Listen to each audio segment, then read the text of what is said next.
She said that whole hill is covered with bodies. Sutton grabs me and starts choking me. And I mean, I couldn't get up. He started acting really crazy, and he picked up an axe and he came to the door. I'd already called the police. I called him back and I said, please hurry up, he's got an axe, he's gonna chop through the door.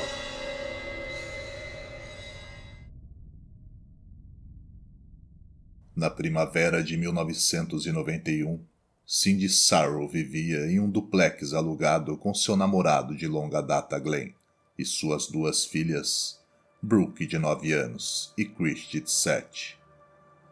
Cindy era dona de casa, algo que tinha sido praticamente imposto a ela por causa de uma séria lesão nas costas que afetava sua mobilidade. Eles queriam se mudar para uma casa própria e por isso havia discussões entre Cindy e Glenn sobre onde deveriam morar. No fim, decidiram se mudar para Caseyville, Illinois, a pouco mais de 16 quilômetros da cidade de St. Louis. Caseyville era pequena, mas Cindy tinha laços na região. Sua mãe morava ali e vinha sofrendo com uma doença havia algum tempo. Sem saber quanto tempo ainda teria com ela, isso ajudou Cindy a tomar a decisão. Ela queria ficar perto da sua família. Mesmo sem ter uma casa específica em mente, a decisão já estava tomada. Caseyville seria onde iriam viver. Mas curiosamente, assim que tomou essa decisão, Cindy começou a ser atormentada por um sonho recorrente. Todas as noites ela se via no mesmo lugar, descendo correndo uma escada escura em uma casa que não reconhecia. Ela nunca via o que estava atrás dela, mas sentia pavor, como se aquilo que a perseguia quisesse matá-la. A primeira vez apenas a deixou abalada, mas então o sonho se tornou recorrente. Cindy tentou esquecê-lo no fundo da mente, mas em algum nível aquilo estava mexendo com ela. Especialmente porque Cindy sempre sentiu durante toda a sua vida que era sensível ao que alguns chamam de outro mundo. Mas Cindy Sarrow era diferente nesse aspecto. Ela era uma crente, mesmo sem ter total clareza do que exatamente era o paranormal. Suas crenças eram relativamente abertas nesse sentido. Ela acreditava que havia experimentado ao longo da vida coisas que não conseguia explicar. Um fato que, claro, poderia nublar sua interpretação do que aconteceria a seguir. Quando chegaram em Caseyville, Cindy foi a primeira a ver a casa no topo da colina. Uma grande casa em formato de celeiro, cercada por flores, com uma entrada circular e bastante espaço ao redor. Ficava a poucos minutos da casa de sua mãe e também dos pais de Glenn.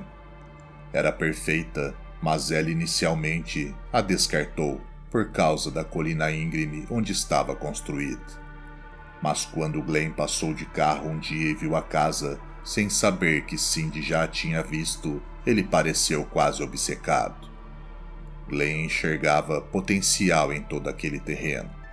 Cindy, por outro lado, tinha gostado de outra casa, e isso gerou muita discussão entre os dois, mas no fim, ela cedeu e ambos fizeram uma oferta, que foi aceita quase de imediato. Por estar construída em uma ladeira muito íngreme, a casa tinha um layout meio estranho. Quando você entrava, havia uma sala de estar à esquerda. Direto à frente ficava a cozinha que levava a alguns outros cômodos menores. Mas o térreo ficava praticamente cravado dentro da própria colina, deixando tudo escuro e meio sombrio. O telhado precisava de reparos e foi trocado antes da mudança. Fora isso, tudo parecia perfeito, mas isso mudou no dia em que se mudaram. Quando chegaram ao local, eles simplesmente não conseguiram entrar na casa. Havia enxames de vespas e marimbondos por toda parte. As flores lindas ao redor da casa pareciam ter atraído uma infestação enorme. Claro que ela achou estranho, já que aquilo nunca tinha acontecido em nenhuma visita anterior, e com 2 crianças pequenas era impossível permanecer ali daquele jeito. Compraram sprays, espantaram os insetos e logo depois começaram a arrancar todas as flores. Outro detalhe estranho foi o calor. Todas as vezes em que tinham visitado o local, a casa estava fresca, mas naquele dia estava sufocante. Acharam que era apenas a correria da mudança, então decidiram abrir as janelas. Mas descobriram que a maioria das janelas do térreo não abria, eram praticamente janelas falsas, só decorativas. Cindy achou que um banho ajudaria as meninas a se refrescar, então mandou as 2 subirem e encherem a banheira. Poucos minutos depois, ouviu gritos desesperados chamando por ela. Quando entrou correndo no banheiro, viu a torneira da banheira despejando um líquido preto, espesso, completamente estranho. Talvez a casa não estivesse em tão bom estado quanto tinham imaginado. Essa suspeita aumentou quando ela começou a guardar os itens da cozinha. Quando levantou o braço para abrir um armário, a porta simplesmente se soltou na mão dela. Antes que conseguisse reagir, soltou um grito, porque todas as outras portas voaram para fora, caindo no chão ao mesmo tempo, causando um estrondo. Ela não conseguiu entender como aquilo poderia acontecer. Glenn veio ver o que tinha acontecido e explicou que os armários deveriam ter dobradiças velhas, mas que ele podia consertar tudo. Mas Cindy estava começando a ficar assustada. Eles tentaram ligar a torradeira e de repente toda a energia da casa caiu, mas em poucos minutos Glenn já havia conseguido arrumar. Perceberam também que o chão era horrivelmente desnivelado em vários cômodos. Como não tinham percebido isso antes?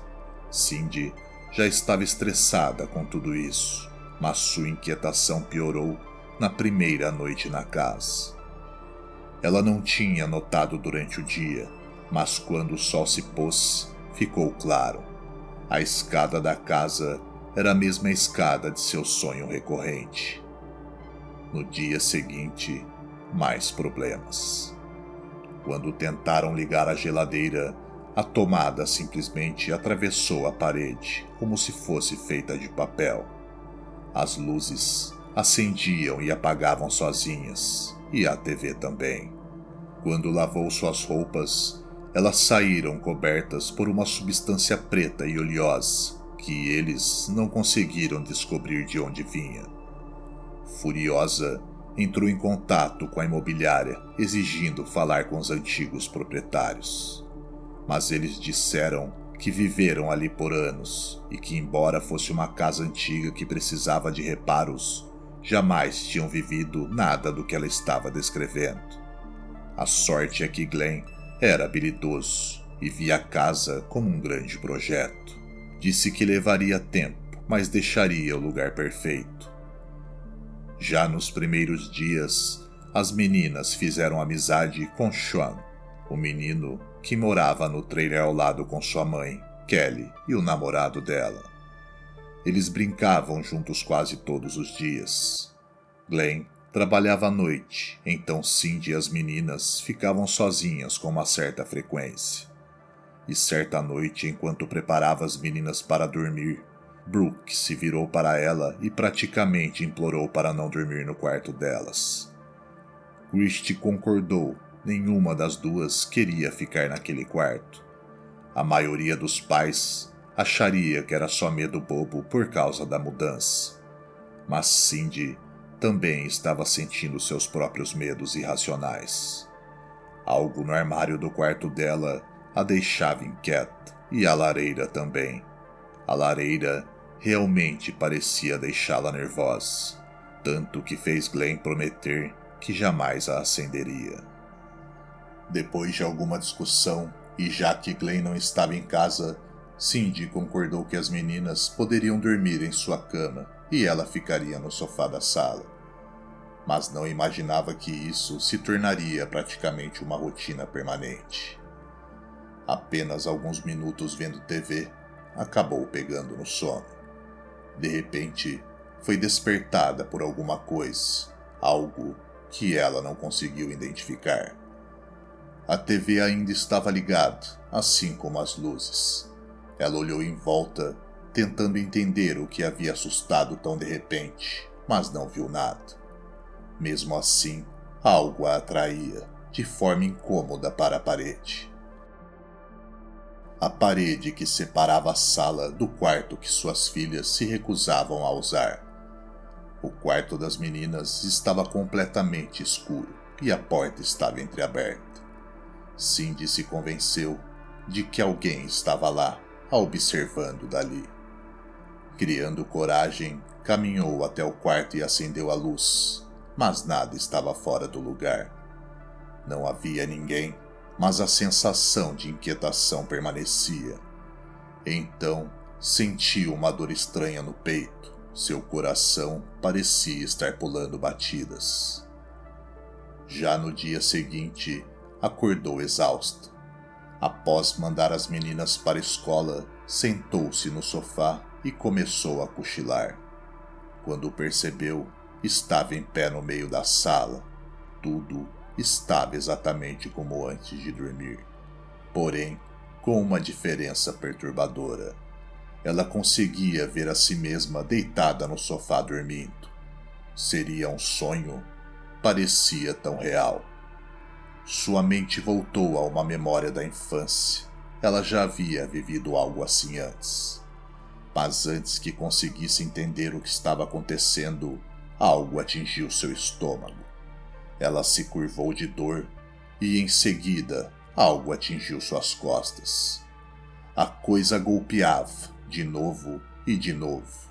Ela não conseguia ver o que atacava, mas sabia que aquilo não era uma dor interna. Algo estava realmente a agredindo. Ela sentiu cada impacto, cada choque. Aquilo não era um sonho. Os golpes continuaram, até ela praticamente implorar no chão para que parassem. Então, num instante, ela acordou, ainda no sofá. A dor pulsava em seu corpo, mas não havia marcas. Apavorada, ligou para a mãe, mas sua mãe descartou tudo como estresse pela mudança. Disse que ela estava exagerando, que tudo estava na cabeça dela e só precisava descansar. Alguns minutos haviam se passado e ela ainda tentava se recuperar, quando a TV do quarto das meninas ligou sozinha no volume máximo. Ela olhou para o cômodo vazio e estremeceu.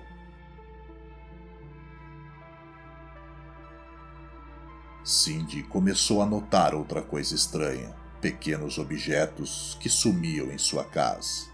As chaves nunca estavam onde elas deixava. Ela colocava algo sobre a mesa, virava para pegar outra coisa, e quando olhava de novo, o objeto havia desaparecido, mesmo sem ninguém em casa. Glenn estava preocupado e achava que ela estava tendo dificuldades com a mudança. Então, bolou um plano e, sem falar nada, apareceu um dia com um filhote de cachorro. Mas claramente, Cindy não ficou feliz, e parece que o cachorro também não. Ele estava até que animado enquanto brincava com as meninas do quintal, mas assim que tentaram trazê-lo para dentro, ele travou, enterrou as unhas no chão. Quando finalmente o colocaram para dentro, ele correu direto para a porta dos fundos, desesperado para sair. Isso não era estranhamento de um animal novo. O cachorro nunca se acostumou com a casa durante todo o período em que moraram ali. Sempre que tentavam trazê-lo para dentro, ele fazia de tudo para sair imediatamente. Glenn acabou comprando uma casinha e o cachorro viveu feliz do lado de fora, onde parecia seguro. Com o passar dos dias, Cindy estava ficando cada vez mais debilitada. Afinal, estava dormindo só 2 horas por noite. As meninas continuavam se recusando a dormir no próprio quarto, então ela acabava sempre no sofá. E todas as noites era a mesma coisa. Ela dormia e acordava exatamente 2 horas depois, sempre à meia-noite. A sensação de estar sendo observada voltava, tão intensa que a deixava acordada até o amanhecer. No dia seguinte, Cindy e Glenn tiveram uma discussão enorme. Ela lembrou que foi quem assinou a compra da casa, embora só tivesse feito isso por insistência dele, e desabafou, dizendo que cometeram um erro, que deveria ter escolhido a outra casa desde o início. Glenn, irritado, achava que ela estava exagerando tudo. Cindy saiu furiosa, bateu a porta com força e deixou Glenn no andar de cima. Assim que pisou no jardim, o cachorrinho começou a latir, como se tivesse visto algo terrível. E de repente, Cindy foi arremessada ao chão. Atordoada, ela se virou imediatamente, convencida de que Glenn tinha corrido atrás dela e a empurrado, mas não havia ninguém ali. Assustada, voltou para dentro e subiu as escadas devagar, e encontrou Glenn dormindo profundamente em cima da cama. Muitas vezes, quando Cindy enfim conseguia dormir, sentia a sensação de que estava deixando o próprio corpo.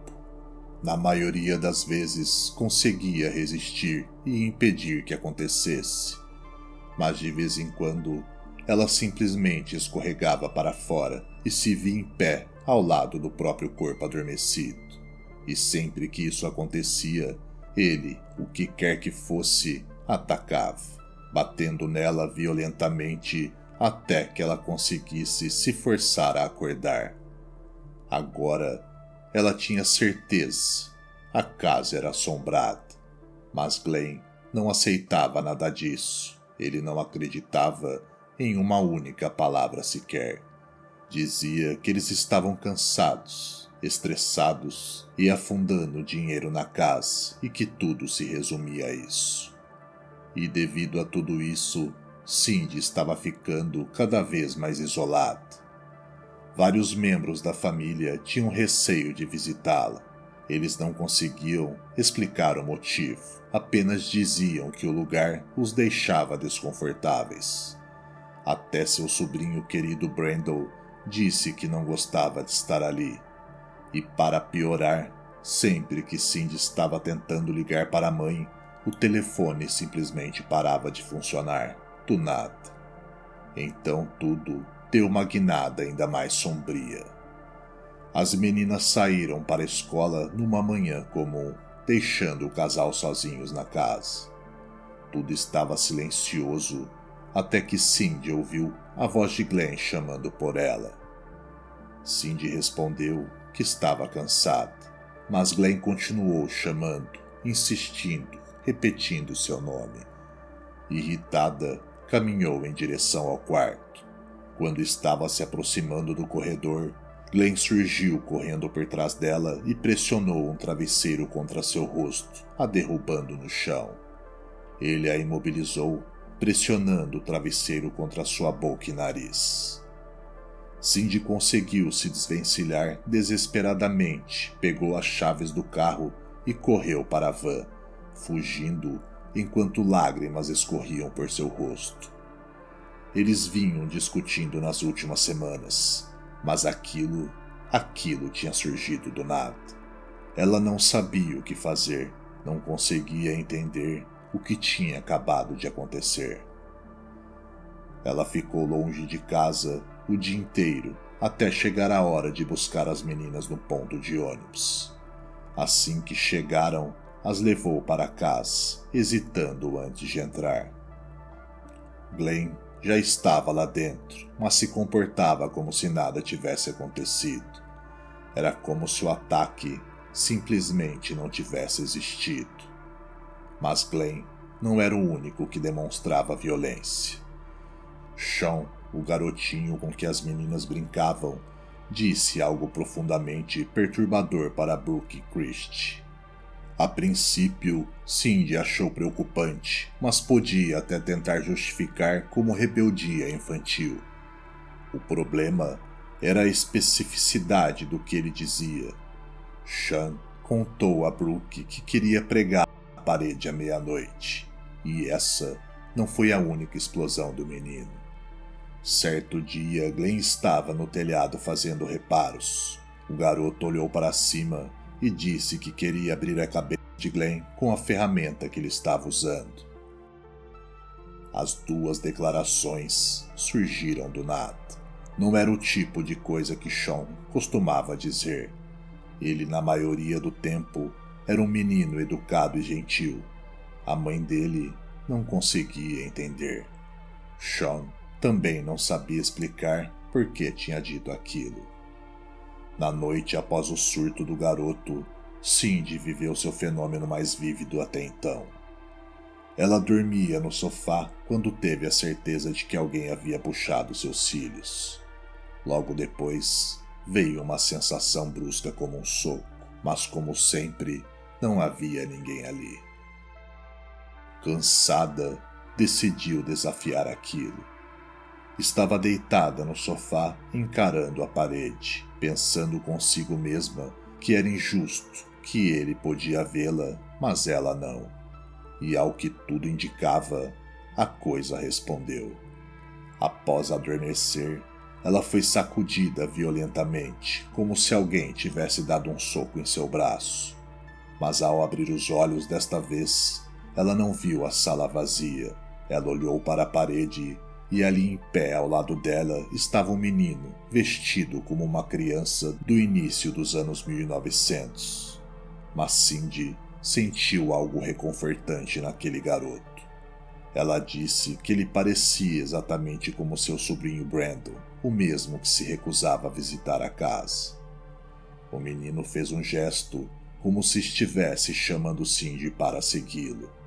Entretanto, ela permaneceu no sofá, observando enquanto ele virava no corredor e desaparecia.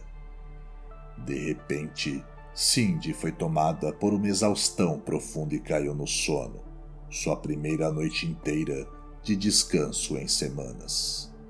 No dia seguinte, ela tentou entender para onde ele estava indo. O que aquele menino queria mostrar? Será que tinha sido ele quem a atingira? Mas Cindy aceitou tudo aquilo de uma forma muito literal, sem se perguntar se aquele garoto realmente era o que parecia ser. A raiva de Glenn voltou a explodir, e novamente por algo aparentemente sem importância. Um grupo de mulheres convidou Cindy para participar de uma venda de garagem na rua principal da cidade, mas por algum motivo, Glenn ficou furioso com a ideia. Gritou, esbravejou, se descontrolou, mas desta vez, Cindy se manteve firme, ela não ia ceder. O homem então começou a beber e continuou gritando. Com medo do rumo que aquilo estava tomando, Cindy ligou para sua mãe e para a mãe de Glenn, que moravam próximas. Por sorte, o telefone funcionou. A mãe de Glenn o convenceu a ir passar a noite na casa dela, deixando Cindy aliviada. Entretanto, mais tarde naquela noite, ela ouviu alguém tentando abrir a porta da frente. E então veio o barulho de gritos, de alguém esmurrando a porta. Era Glenn. Cindy mandou ele ir embora, mas ele não parou. Continuou cada vez mais agressivo, tentando arrombar a porta, gritando de uma forma descontrolada. Assustada, ameaçou chamar a polícia, mas ele não parou. Sem alternativa, Cindy fez a ligação. Então, tudo ficou em silêncio. Ela olhou pela janela e viu Glenn andando pela esquina, sumindo de sua vista. Mas quando achou que tinha acabado, seu sangue gelou quando o viu voltar, mas desta vez carregando um machado. Felizmente, a polícia chegou antes que Glenn conseguisse destruir a porta. E quando perguntaram por que estava com o machado, ele disse que estava cortando lenha. Mas obviamente, eles não acreditaram nessa desculpa. Apesar disso, Cindy não prestou queixa. Ela parecia não acreditar totalmente que Glenn fosse o único culpado pelo que aconteceu naquela noite. Mesmo assim, ela não permitiu sua entrada na casa. Glenn implorou por uma segunda chance, dizendo que não iria beber mais.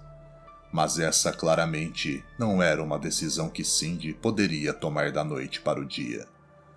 Ela chegou a comparecer à venda da garagem que tinha iniciado todo o incidente, mas não ficou por muito tempo, pois avistou ele dirigindo pela rua, dando voltas repetidas no quarteirão a observando. Nesta mesma noite, ela foi abruptamente acordada por algum barulho no interior da casa. Acreditando que novamente fosse seu companheiro querendo entrar, ela se levantou e andou pela casa, mas não viu nada. Antes de voltar para a cama, foi ao banheiro passar uma água no rosto, mas enquanto lavava as mãos, ergueu seus olhos para o espelho, e o que olhou de volta não era seu reflexo. Apenas por um breve momento, o rosto de uma velha com traços afundados e cabelos ralos olhou diretamente em seus olhos. Cindy recuou assustada, puxou a cordinha para apagar a luz e sair dali, mas assim que apagou, a luz acendeu sozinha. Tomada pelo pânico, correu para fora. Nas semanas seguintes, a atividade estranha continuou. A essa altura, Glenn tinha sido relutantemente permitido a voltar para casa, e até então nenhum novo incidente havia acontecido. Entretanto, sua próxima experiência, segundo ela mesma, foi a que fez ela abandonar a casa de vez. Novamente, ela foi despertada à meia-noite, olhou para a parede e nada. Mas quando voltou a olhar para a televisão, viu pelo canto do olho uma espécie de fumaça rosada. Instantaneamente, entrou em pânico, achando que era um incêndio. Desde que se mudara, ela tinha um medo irracional da casa pegar fogo, especialmente por causa da lareira. Na verdade, ela acreditava que o fato de Glenn ter acendido a lareira uma única vez, apesar de suas insistências, era uma das razões para a intensificação da atividade. Quando ela olhou direto, disse que parecia uma grande nuvem rosa saindo da parede, e no centro dessa nuvem havia algum tipo de energia. Ela flutuou em sua direção enquanto as luzes piscavam. Apavorada, ficou congelada no lugar. Era isso, ela tinha certeza. Aquilo era a coisa que vinha atacando ela. Mas seu pavor aumentou quando percebeu que a energia atravessou a parede, indo em direção do quarto de suas filhas. Ela sabia que precisava ir até elas, mas estava apavorada demais. Tentando reunir coragem para se mover, tentava entender o que estava acontecendo, mas antes que conseguisse se levantar, Chris entrou caminhando na sala. Seu rosto parecia diferente. Cindy disse que quase não parecia o dela, parecia distorcido pela raiva. E com uma voz profunda e cheia de fúria, ela soltou um grito. E no segundo seguinte, voltou ao normal, sem saber o que tinha dito ou o que aquilo significava. Pela manhã, ela nem parecia se lembrar do incidente. Quando foi contar a Glenn, ele ainda permanecia indiferente às suas alegações, mas felizmente sua família parecia bem mais aberta ao assunto, já que ela confidenciou ao tio, à mãe e à irmã o que estava acontecendo. Inicialmente, ela sentia que não podia mais ficar na casa. Tinha-se passado apenas 10 semanas desde a mudança, mas ela estava no limite. Ela até havia desenvolvido uma gagueira por causa de todo o estresse. E sem ter muito o que pensar, ela pega suas filhas, diz para Glenn voltar para sua casa, tranca a porta e vai morar com sua mãe e as crianças. Elas ficariam lá ou com qualquer outra pessoa que pudesse abrigá-las temporariamente, mas não poderiam mais permanecer naquela casa. O tio de Cindy a convenceu a falar com o padre, dizendo que a igreja poderia ajudá-las e que, enquanto isso, ela deveria ler a Bíblia em voz alta, algo que rapidamente se tornou parte de sua rotina. Nos dias que se seguiram, Cindy falou com o padre da igreja local, mas ele não pareceu levar nada a sério.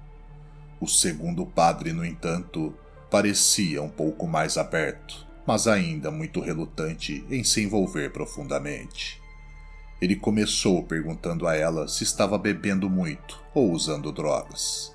Depois, ao ouvir sobre suas experiências fora do corpo, perguntou se ela estava assistindo A Hora do Pesadelo, sugerindo que ela poderia estar tirando ideias do filme intencionalmente ou de uma forma subconsciente.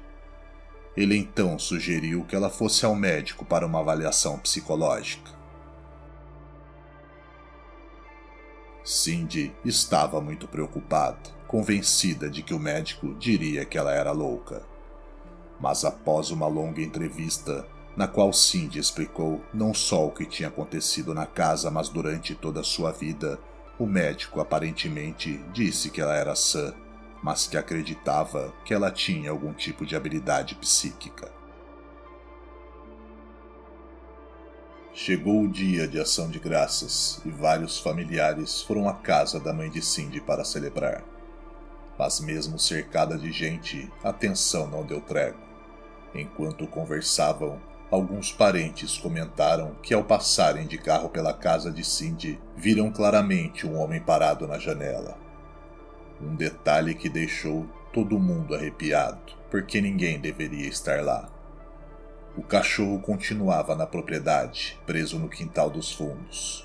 Glenn voltava todos os dias para alimentá-lo e dar uma olhada geral, já que Cindy não podia levar o animal enquanto decidiam o que fazer com a casa. E esse avistamento não foi um caso isolado. Várias pessoas relataram a mesma coisa. Um homem na janela, luzes acendendo sozinhas no meio da noite, sombras se movendo dentro da casa. Preocupados, chamaram outro eletricista para tentar encontrar uma explicação lógica, mas a resposta dele só deixou tudo ainda mais estranho. Segundo o profissional, alguém parecia estar mexendo na fiação como se houvesse manipulação recente, algo impossível porque a casa estava trancada. Kelly, mãe de Sean, a vizinha de Cindy no trailer ao lado, se ofereceu para vigiar a casa. Com o tempo, ela começou a notar que curiosos subiam a colina só para tentar espiar a casa assombrada, já que os boatos estavam se espalhando pela cidade como fogo. Era como se a casa tivesse criado vida própria e ninguém conseguia ignorar isso. Em poucos dias, Kelly admitiu que ela também começou a ver o homem na janela, mesmo quando não havia qualquer sinal de que alguém tivesse entrado na casa. Em certa ocasião, logo após o Natal, Cindy precisou voltar para buscar um vestido. Tomou coragem e subiu até um dos quartos onde tantas pessoas diziam ter visto a figura misteriosa. Abriu a porta devagar e assim que o fez, lá estava ele. Naquele instante, ela entendeu exatamente o que era. Aquilo era o que todos já chamavam de o mal. Cindy virou e fugiu da casa o mais rápido que conseguiu. Algumas noites depois, exausta e emocionalmente esgotada, adormeceu profundamente na casa de sua mãe.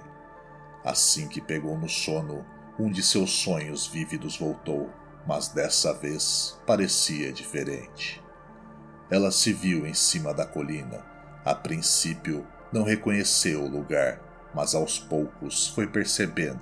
Era a colina onde sua casa ficava. Só que não havia casa alguma, apenas a colina e as árvores. E neste momento percebeu que não estava sozinha.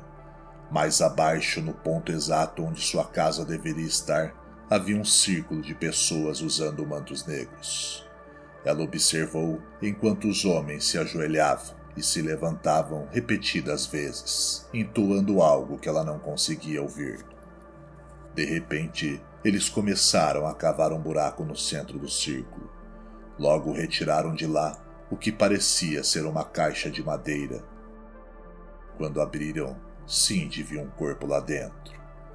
Ela acordou assustada. A Bíblia ainda estava aberta em seu peito. Cindy não queria voltar àquela casa, mas a ideia de vendê-la também a atormentava. E se acabasse empurrando outra família para o mesmo sofrimento?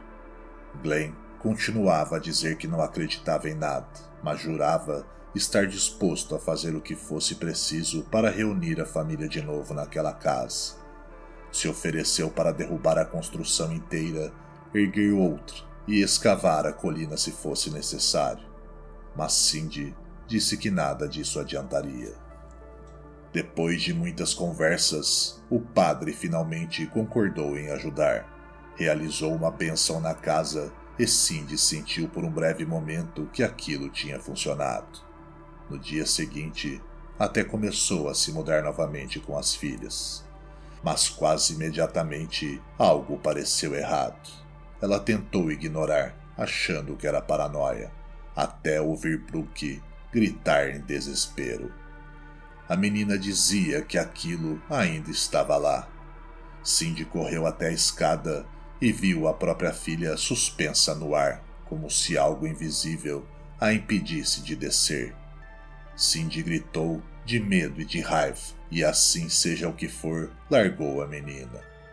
Aquele foi o momento em que Cindy percebeu que não havia mais esperança.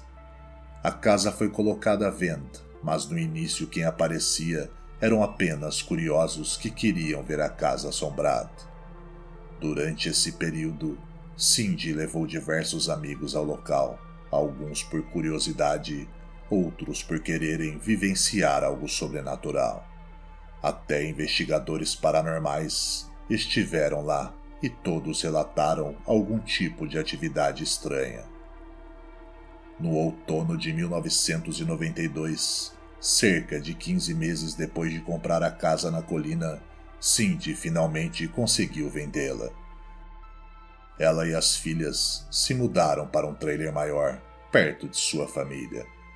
Ela e Glenn se separaram definitivamente.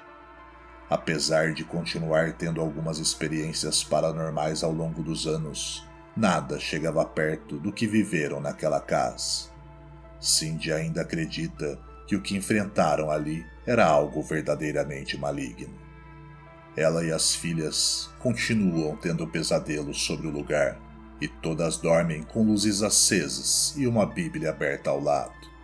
A casa foi comprada por um jovem casal com uma filha pequena. Poucos meses depois, eles também foram embora, afirmando que a menina tinha visto algo que eles não saberiam explicar.